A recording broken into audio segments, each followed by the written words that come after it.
हमारी हमारी जिंदगी इसी के अंदर खत्म हो जा रही है कि यहाँ हिंदू वहाँ मुसलमान, ये हिंदू ने मोर्चा निकाला, वो मुसलमान, ये औरंगजेब, अब इसी के अंदर खत्म हो जा रही है। ये काम की बात है।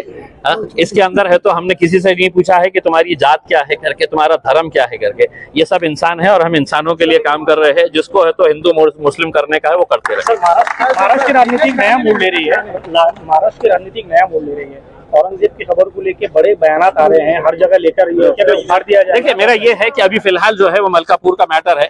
मैं अलग से आपके साथ पत्रकार परिषद लूंगा और जितने भी सियासी मुद्दे हैं उसके ऊपर आपको जवाब दूंगा। ठीक है। कानून ये कहता है कि कानून के हिसाब से कि अगर किसी ने शिकायत किसी पुलिस स्टेशन के अंदर करता है तो उस पुलिस स्टेशन की यह जिम्मेदारी है कि 7 दिन के अंदर वो एफआईआर रजिस्टर होना, और अगर रजिस्टर नहीं हो सक रही है तो जिसने भी वो कंप्लेंट दिया है उसको ये लिखित में बताना चाहिए कि एफआईआर इस वजह से नहीं रजिस्टर की जा रही है। और इसका जजमेंट सुप्रीम कोर्ट ने खुद ने दिया है। ललिता कुमारी वर्सेस गवर्नमेंट ऑफ महाराष्ट्र के अंदर पुलिस को ताकीद की गई, अगर एफआईआर रजिस्टर नहीं होता है तो उस पुलिस ऑफिसर के ऊपर कार्रवाई होनी चाहिए करके।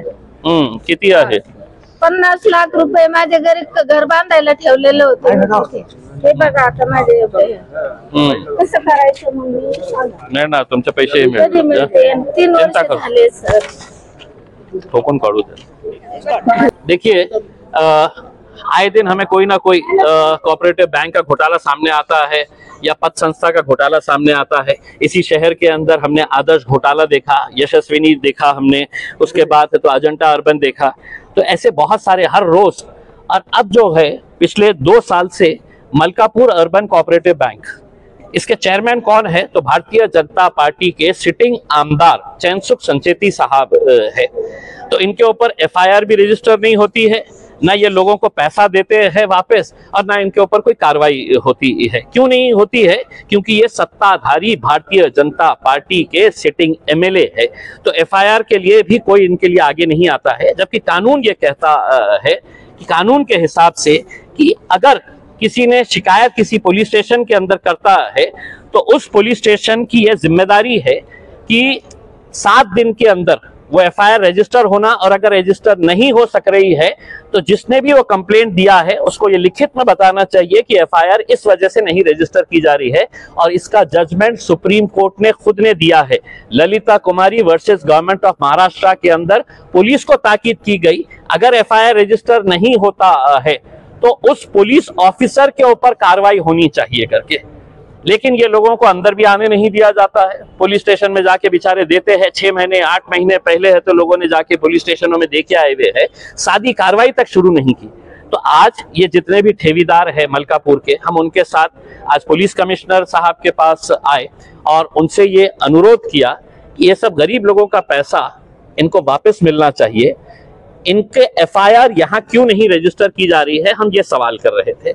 और उन्होंने बताया कि नहीं, वो आरबीआई का मामला है, वो कोऑपरेटिव बैंक का मामला है, कोऑपरेटिव डिपार्टमेंट का मामला है। देखिए, मेरी चीटिंग, इनकी चीटिंग जो है वो यहाँ के बैंक में हुई है, तो इनको ये अधिकार है कि उस बैंक के खिलाफ वो एफआईआर यहाँ पे भी रजिस्टर करवा सकते हैं। लेकिन खैर, पुलिस ने अपने तौर के ऊपर जो भी समझाना था वो समझाया, और उन्होंने आखिर में हमसे ये अनुरोध किया कि मुझे आप कुछ दिनों का मौका दीजिए, मैं अपने लेटर हेड के ऊपर वहां पे मलकापुर बैंक को पत्र लिखता हूं, वहां के सीपी को, एसपी को, आईजी से मैं बात करता हूं कि ये मैटर के अंदर क्या हुआ है करके। उन्होंने हमसे वक्त मांगा, हमने भी उनको वक्त दिया, क्योंकि 2 साल से लोग इंतजार कर रहे थे। 4 दिन और देने में खर्च नहीं। अब हम सभी ठेवीदारों से ये अनुरोध कर अपने अपने पुलिस और पुलिस में जाके आप ये कंप्लेंट कि मेरा इस बैंक के अंदर ये खाता नंबर था, मैंने इतने पैसे डिपॉजिट करवाया था, वो बैंक डूब चुकी है, मेरा पैसा मुझे वापस नहीं मिल रहा है, इसके ऊपर मैं एफआईआर रजिस्टर करना चाहता हूं।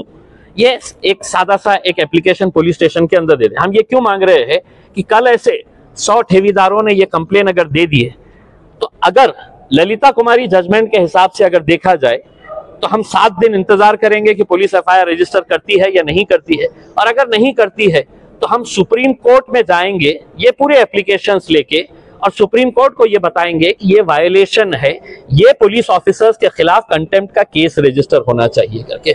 तो ये मैटर अब हमने अपने पास लिए है। मैं उन तमाम नेताओं को इस शहर के जो सिर्फ राजनीति के वक्त में इन लोगों के पास आते हैं, उनसे अनुरोध करूंगा कि आप लोग भी इनका साथ दीजिएगा। मैं आपके पीछे खड़े रहने के लिए तैयार हूं, मैं सबसे आखिर में खड़े रहने के लिए तैयार हूं, लेकिन जब ये लोग मजबूर है, जिंदगी भर की कमाई इनकी यहाँ पे लाके है तो फंस चुकी है और इनको कहीं पर भी वो पैसा वापस मिलने का रास्ता नजर नहीं आ रहा है, तो ये बेचारे करेंगे क्या करके इसमें।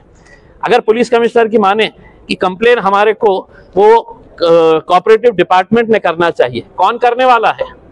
जिसका मुखिया सरकार में बैठा हुआ है। कौन सा ऐसा अधिकारी है जो अपने मुखिया के खिलाफ कंप्लेन करने वाला है? तो अगर समझ लीजिए वो कोऑपरेटिव डिपार्टमेंट एफआईआर रजिस्टर नहीं करती है, तो क्या हम इन लोगों को मरने के लिए छोड़ दे कि तुम मर जाओ, तुम्हारा पैसा नहीं मिलने वाला है क्योंकि वो एफआईआर नहीं रजिस्टर कर रहा है करके। और हमारे को तो साफ साफ ये कहना है कि पुलिस जब टाल मटोल करती है तो हमको भी समझ में आता है कि क्यों टाल मटोल की जा रही है करके, लेकिन थोड़ा बहुत कायदा मैंने भी पढ़ लिया हो, कायदे कानून मुझे भी अब समझ में आते हैं। अगर ये एफआईआर रजिस्टर नहीं करेंगे तो सुप्रीम कोर्ट में नाइलाज मजबूरन हमें उन तमाम पुलिस ऑफिसर्स के खिलाफ जाना पड़ेगा और सुप्रीम कोर्ट को ये कहना पड़ेगा कि इनके ऊपर कंटेम्प्ट की कार्रवाई शुरू की जाए करके। उसके अंदर अब क्या अलग हिंदू संगठन ने आज मोर्चा निकाला था और उन्होंने कहा कि खुशराबाद में उर्स नहीं बनने देंगे, और उसके अलावा बस हमारी जिंदगी इसी के अंदर खत्म हो जा रही है कि यहाँ हिंदू वहाँ मुसलमान, ये हिंदू ने मोर्चा निकाला, वो मुसलमान, ये औरंगजेब, अब इसी के अंदर खत्म हो जा रही है। ये काम की बात है। इसके अंदर है तो हमने किसी से नहीं पूछा है कि तुम्हारी जात क्या है करके, तुम्हारा धर्म क्या है करके। ये सब इंसान है और हम इंसानों के लिए काम कर रहे हैं। जिसको है तो हिंदू मुस्लिम करने का है वो करते रहे। महाराष्ट्र की राजनीति नया मोड़ ले रही है, महाराष्ट्र की राजनीति नया मोड़ ले रही है। औरंगजेब की खबर को लेके बड़े बयानात आ रहे हैं, हर जगह लेकर ये उतार दिया जाए। देखिए, मेरा ये है कि अभी फिलहाल जो है वो मलकापुर का मैटर है, मैं अलग से आपके साथ पत्रकार परिषद लूंगा और जितने भी सियासी मुद्दे हैं उसके ऊपर आपको जवाब दूंगा। ठीक है।